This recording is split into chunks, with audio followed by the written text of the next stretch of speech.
नमस्ते बच्चों। हमारा ये रसायन विज्ञान का एक और सेशन है जिसमें हम प्रश्न और उत्तर के डिस्कस करेंगे। हमारा जो ये पहला चैप्टर है, यह सारे टॉपिक्स हमने कवर कर लिए हैं।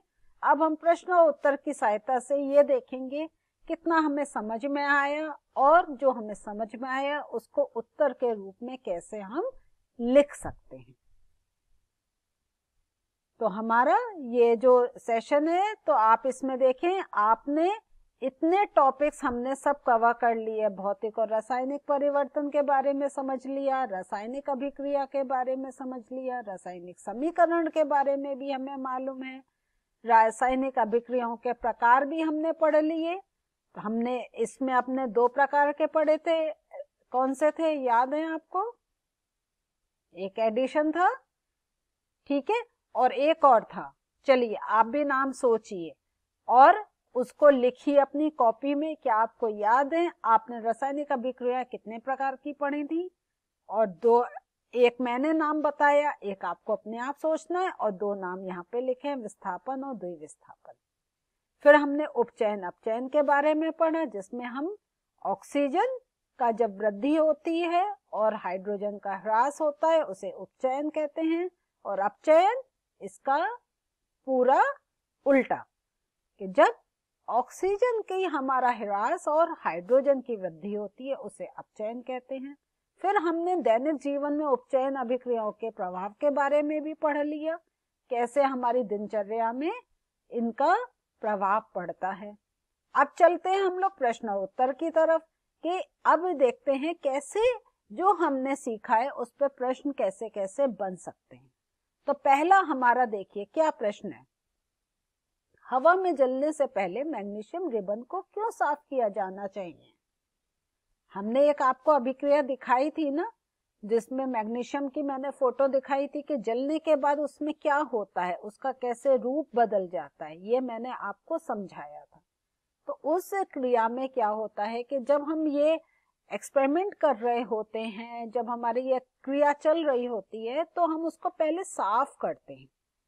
जब मैग्नीशियम को क्यों साफ किया जाता है ये आज हम सीख रहे हैं, क्योंकि मैग्नीशियम जो है बहुत क्रियाशील धातु है, और जब भी ये खुले में रखा जाता है तो आप समझ लीजिए क्या होगा, वो वातावरण की ऑक्सीजन के साथ रिएक्ट कर लेगा और क्या बनाएगा, मैग्नीशियम ऑक्साइड।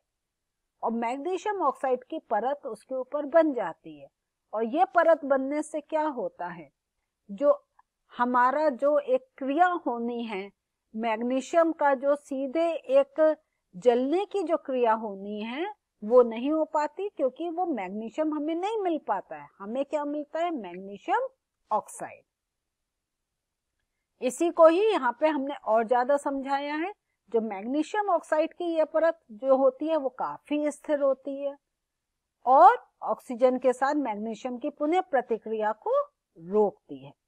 तो एक प्रतिक्रिया हो गई जिससे मैग्नीशियम ऑक्साइड बनी, लेकिन अब जो उस परत के नीचे जो मैग्नीशियम है वो अब ऑक्सीजन के साथ रिएक्ट नहीं कर पाता है, उसके साथ क्रिया नहीं कर पाता है, तो जो हमारी आगे की क्रिया होनी है वो रुक जाती है।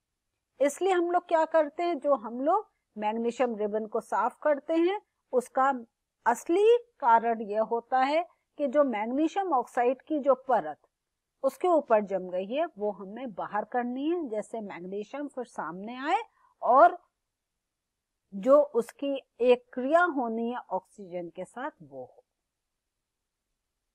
निम्नलिखित रासायनिक प्रतिक्रियाओं के लिए संतुलित समीकरण लिखिए। हमने समीकरण को संतुलन करना सीख लिया, आपने थोड़ी प्रैक्टिस करी है, अगर कर रही है बहुत अच्छी बात है, और नहीं कर रही है तो प्लीज इसकी प्रैक्टिस करिए, क्योंकि ये ऐसे प्रश्न आपके पास जरूर आएंगे। अब हमारा क्या है, समीकरण क्या है, हाइड्रोजन और क्लोरीन, हाइड्रोजन क्लोराइड बनाते हैं। देखिए इन्होंने पूरा दिया है कि क्या तत्व क्या यौगिक मिल रहे हैं आपस में और वो क्या यौगिक बना रहे, पूरा दे रखा है। लेकिन आपको क्या करना है, इसको हमें क्या करना है, संतुलित करना है। तो हमारा जो पहला जाएगा वो क्या जाएगा, हम लिखेंगे H2 + Cl2 और ये 2 नहीं लिखेंगे, पहले सीधे HCl लिख देंगे। अब हमें इसका संतुलन करना है, तो हम क्या देखेंगे, यहाँ पर भी H के 2 हैं, क्लोरीन के भी 2 हैं और यहाँ पे खाली हाइड्रोजन और क्लोरीन है, तो हमने 2 इसके आगे लिख दिया। तो इस प्रकार आप ये बहुत एक, अगर कहीं बहुत सिंपल आपको ये एक ऐसा क्वेश्चन मिला, लेकिन आगे देखिए बेरियम क्लोराइड एल्युमिनियम सल्फेट, तो अभी मैं आपको जब जब पढ़ा रही थी मैं आपको समझा रही थी कि आपको फॉर्मूले याद होने चाहिए, जितने सूत्र हैं सब याद होने चाहिए, क्योंकि अगर आपको इसका मालूम नहीं होगा तो आप ये कैसे लिखेंगे। तो याद करना शुरू कर दीजिए। तो barium chloride BaCl2, aluminium sulphate Al2SO4 ये मैंने आपको समझाया भी था कि कैसे हम इसको पढ़ते हैं। अब वो कह रहे हैं बेरियम सल्फेट बनता है, तो बेरियम सल्फेट का क्या फॉर्मूला हो गया, BaSO4। एल्युमिनियम क्लोराइड भी उसके साथ बनता है, AlCl3। देखिए ये जो हम अपने वैल्यूज जो लिखते हैं, ये हमारी लिखने हमें ठीक से याद होनी बहुत जरूरी है, क्योंकि इन्हीं की सहायता से हमारा किसी समीकरण को बैलेंस करना आसान बनता है। तो अब ये जो मैंने यहाँ पे आपको आंसर दे दिया है, लेकिन मैंने जैसे चार्ट आपको बताया था कि पहले आप सबके सारे जितने तत्व हैं उनके नाम लिखिए, उसके बाद उनके जितनी वैल्यूज हैं वो लिखिए, और फिर हमने क्या सीखा था कि जिस यौगिक के पास सबसे ज्यादा हमें मिलेंगे वो हम उनसे अपनी बैलेंसिंग स्टार्ट करेंगे।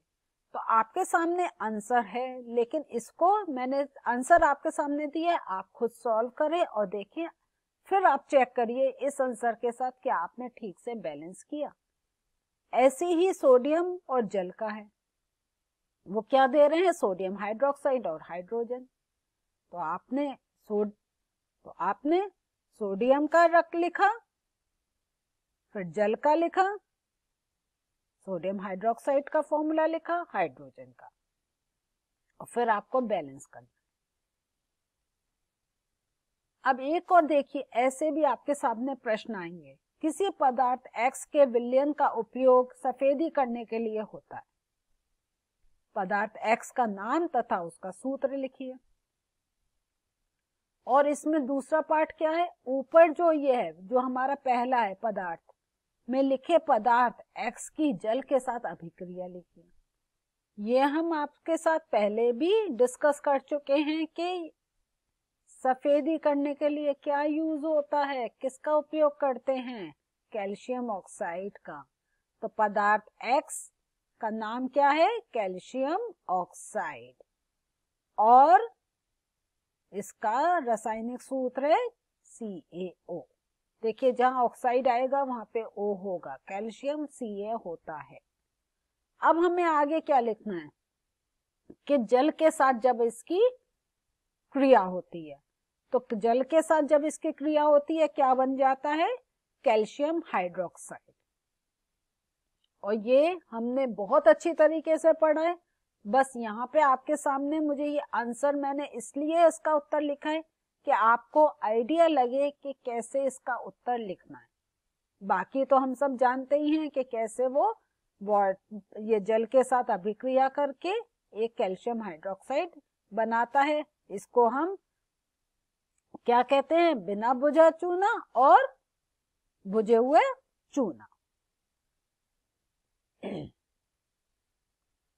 एक और प्रश्न हम देख रहे हैं, जब लोहे की कील उसमें डूबी हो तो कॉपर सल्फेट के घोल का रंग क्यों बदल जाता है।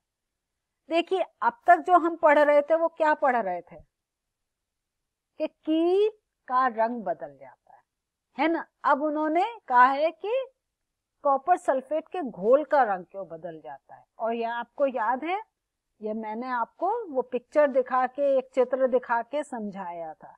क्यों, क्योंकि कॉपर सल्फेट का जो है वो क्या होता है, कॉपर अलग हो जाता है। जब कॉपर अलग हो जाएगा घोल में से तो उसका रंग बदल जाएगा, ये हम बता चुके हैं। बस वही हमें यहाँ पे अपने उत्तर में लिखना है कि जब लोहे, और देखिए अगर हम देखेंगे तो हमारा जो एक लिखने का तरीका है वो वही चलेगा, बस थोड़ा सा प्रश्न के अनुसार हमें अपना हल्का सा आंसर में थोड़ा सा डिफरेंस लाना होगा। तो जब लोहे की कील को कॉपर सल्फेट के घोल में रखा जाता है तो लोहा कॉपर सल्फेट के घोल से तांबे को विस्थापित कर देता है और क्या बन जाता है, आयरन सल्फेट, जिसका रंग हरा होता है। तो ये जो सॉल्यूशन था ये कॉपर सल्फेट था, तो कॉपर की उपस्थिति से वो ब्लू कलर का था, वो नीले रंग का था। लेकिन अब क्या बना, अब बना बिल्कुल ठीक कह रहे हैं, अब बना आयरन सल्फेट। आयरन सल्फेट क्योंकि अब इसका क्या है, जो हमारा लोहा है उसका रंग क्या आ गया, हरा, तो इसलिए वो उसका रंग बदल जाता है। एक और प्रश्न देखते हैं, उन पदार्थों की पहचान करें जो ऑक्सीकृत हैं और वे पदार्थ जो निम्न प्रतिक्रियाओं में कम हो जाते हैं। तो वही आपका ऑक्सीकरण वाली बात आ गई। तो यहाँ पे क्या है, सोडियम और ऑक्सीजन, सोडियम ऑक्साइड बना। तो क्या हुआ, सोडियम का क्या हुआ, उपचयन। क्यों उपचयन हुआ, क्योंकि उसने ऑक्सीजन को प्राप्त किया।